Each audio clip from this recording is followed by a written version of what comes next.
मिरजच्या जवळपास मिरज तालुक्यातून घेतलेले आहे. भागातील तर भावांनो, हे शेळी पालन हा व्यवसाय दाखवण्याचा उद्देश म्हणजे याच्या मागे कष्ट तर 100% भरपूर आहेत. बरोबर. कारण एक जनावर म्हणलं की त्याच्या मागे दिवसभर जनावरासारखं राहणारच आहे.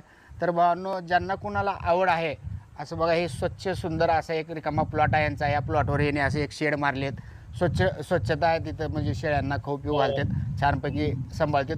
तर तुम्हालाही व्यवसाय आवडत असेल तर करू शकता. बघितलेस कसं नाही, शेळी पालन किती मस्त केलंय. कधी कधी मला असं वाटतंय तू शेळी असायला पाहिजे होतीस आणि मी बोकड. होय होय. आणि एक दिवस हॉटेल भाग्यश्रीवाला आलं असतं आणि तुम्हाला घेऊन गेलं असतं आणि तुमचं मटण अख्ख्या गावाला खाऊ घातलं असतं.